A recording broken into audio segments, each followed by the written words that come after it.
बिहार में एक सीट पे उपचुनाव होने वाला है। बांकीपुर का वो सीट है और बांकीपुर सीट जो है अभी काफ़ी हाई प्रोफाइल बना हुआ है, इसलिए क्योंकि प्रशांत किशोर जो है जनसुराज के सूत्रधार है, वो चुनावी मैदान में है। वहीं भारतीय जनता पार्टी के जो राष्ट्रीय अध्यक्ष हैं नितिन नवीन जी को राज्यसभा जाने के बाद ये सीट खाली हो चुकी थी। तो कहीं न कहीं बीजेपी का भी यह जो दाँव है वो साख पे लगी हुई है। बीजेपी का ये कहें तो नाक की बाल की सवाल है। वहीं राजद अपनी पुरानी उम्मीदवार रेखा गुप्ता पे एक बार भरोसा जताया है और आज हमारे साथ बात करने के लिए जो है संदीप सोनी जो एक मंडल अध्यक्ष है और भारतीय जनता पार्टी अपना पुराने उम्मीदवार को बदलकर एक मंडल अध्यक्ष को उम्मीदवार बनाया है। तो इस नाते से मंडल अध्यक्ष से भी हम बात करेंगे कि मंडल अध्यक्ष और छोटे कार्यकर्ताओं में किस तरह से खुशी की लहर है।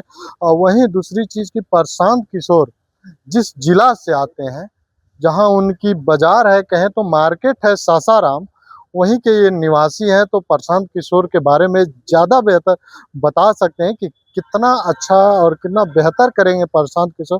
सर, सबसे पहले स्वागत हो आपका हमारे चैनल में। बहुत-बहुत धन्यवाद। आपके चैनल का भी बहुत-बहुत स्वागत है। भारतीय जनता पार्टी एक मंडल अध्यक्ष जी को टिकट दिया है, आप भी एक मंडल अध्यक्ष है। किस तरह से इस पूरी घटना को देखना है आप? देखिए, भारतीय जनता पार्टी कार्यकर्ताओं की पार्टी है, संगठन की पार्टी है। तो भारतीय जनता पार्टी में अगर मंडल अध्यक्ष को टिकट मिली तो ये कोई नई बात नहीं है, क्योंकि भारतीय जनता पार्टी कार्यकर्ताओं की पार्टी है। इसलिए यहाँ भारतीय जनता पार्टी में कब किसको कहाँ बैठा दिया जाए उठाकर, किसके ये लॉबी वाली पार्टी नहीं है, ये संगठन की पार्टी है। और जमीन स्तर से बूथ स्तर के आप मंडल अध्यक्ष की बात कर रहे हैं, यहाँ बूथ अध्यक्ष को भी टिकट मिल सकती है भारतीय जनता पार्टी में, बिल्कुल। अब प्रशांत किशोर की जो आप बात कर रहे हैं, तो प्रशांत किशोर हवा हवाई है। आप देखे होंगे 2025 के चुनाव में देखिए का क्या हाल हुआ। अभी कहीं कुछ होने वाला नहीं है। वो बांकीपुर विधानसभा सीट हमारे माननीय राष्ट्रीय अध्यक्ष श्री नितिन नवीन जी का सीट है, उनके पिताजी का सीट है, नवीन सिन्हा जी का। तो वहाँ पे भारतीय जनता पार्टी बहुमत के साथ जीतेगी और हमारे नीरज कुमार सिन्हा जी पूर्ण बहुमत के साथ जीत करके हमारे विधायक बनेंगे। प्रशांत किशोर आपके क्षेत्र के हैं, प्रशांत किशोर आपके बगल के हैं, तो प्रशांत किशोर के बारे में आप सबसे ज़्यादा बेहतर, उन्होंने बांकीपुर सीट चुना, अपने कराहगढ़ से चुनाव नहीं लड़के बांकीपुर सीट चुना। उपचुनाव में वो जो जनरल इलेक्शन है उसमें वो अपनी उम्मीदवारी नहीं दी। तो कितना करिश्मा करेंगे बांकीपुर चुनाव? अरे तो आपने बोला बांकीपुर से, प्रशांत किशोर सासाराम के बगल के गांव कोनार गांव के आपके हिसाब से वो सही बात है वहाँ का, तो क्यों नहीं सासाराम से आजमा लिए वो बांकीपुर क्यों सासाराम आना चाहिए था। उनका बहुत बुरा हाल होने वाला है कि भारतीय जनता पार्टी के कार्यकर्ताओं वहाँ पे कार्यकर्ता लगी हुई है और जनता जो है बांकीपुर की जनता पूरे भारतीय जनता पार्टी के साथ है। और फिर हम लोग नीरज कुमार सिन्हा जी इस बार फिर से विधायक बनेंगे और चुनाव जीतेंगे। कह रहे हैं प्रशांत किशोर कि हमारे डर से बीजेपी जो है अपना उम्मीदवार बदला है। ऐसा कुछ नहीं है। पार्टी जो निर्णय लेता है शीर्ष नेतृत्व प्रदेश और केंद्र, उस नेतृत्व के अनुसार काम होता है। किसी के डर से भारतीय जनता पार्टी डरने वाली नहीं है कि किसी के डर से भारतीय जनता पार्टी डर जाएगी। और प्रशांत किशोर से क्या डरने की बात करती है, जिसकी एक भी सीट ना हो बिहार में। जो सरकार बनाने की बात कर रहे हैं 2025 में, उनकी एक भी सीट नहीं है और अब बांकीपुर से सवाल ही पैदा नहीं उठता है। हम लोग को पूरा पूर्ण विश्वास है ना कि कार्यकर्ताओं की पार्टी भारतीय जनता पार्टी है और एक कार्यकर्ता को टिकट मिला है, एक मंडल अध्यक्ष को टिकट मिला है नीरज कुमार सिन्हा जी को। तो वहाँ पे पूर्ण बहुमत के साथ भारतीय जनता पार्टी कार्यकर्ता और जनता बहुमत के साथ उनको जिताने का काम करेगी और विधानसभा भेजने का काम करेगी। बहुमत के साथ जिताने का काम करेगी, लेकिन एक प्रशांत किशोर जो है जनसुराज के सूत्रधार है, संस्थापक है और वहीं मंडल अध्यक्ष, क्या टक्कर होगी? सूत्रधार से कोई मतलब नहीं है, हवा हवाई बात करने से कोई मतलब ही नहीं है। प्रशांत किशोर का हम चर्चा ही नहीं कर रहे हैं, हम अपने पार्टी के कार्यकर्ता का चर्चा कर रहे हैं, जो अभी विधानसभा प्रत्याशी के रूप में नीरज कुमार सिन्हा जी है।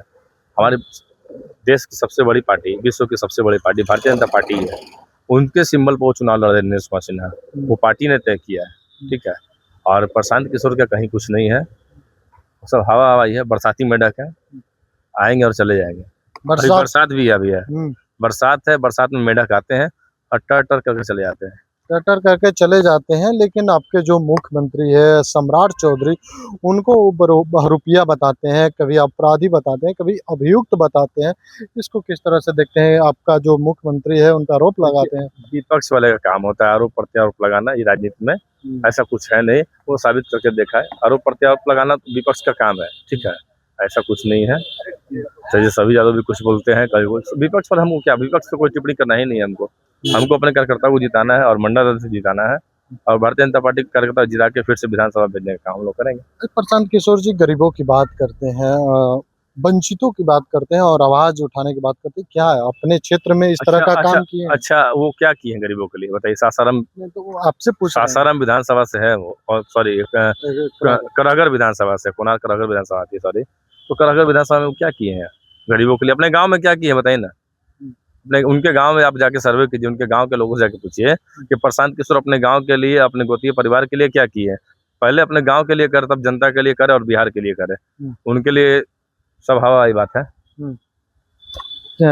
चलिए हमारे साथ सासाराम उत्तरी के मंडल अध्यक्ष संदीप सोनी, सॉरी सासाराम पश्चिमी के मंडल अध्यक्ष संदीप सोनी जी थे, और इन्होंने साफ तौर पे कहा कि बरसात है, बरसाती में बरसाती मेढक आते हैं। इन्होंने साफ तौर पे प्रशांत किशोर के पे हमला बोला कि उनको कहने से कुछ नहीं होगा, लास्ट में खत्म हो जाएंगे, यानी चुनाव से बाहर हो जाएंगे, उनका कुछ भी काम नहीं होगा। भारतीय जनता पार्टी के जो उम्मीदवार हैं नीरज कुमार सिन्हा, वो पूर्ण बहुमत से और काफ़ी भारी मतों से विजय प्राप्त कर विधानसभा में जाने का काम करेंगे। लेकिन आप पूरी बातचीत को किस तरह से देखते हैं, कमेंट करके बताइए। बाकी तमाम खबरों के लिए बने रहे हमारे साथ। धन्यवाद।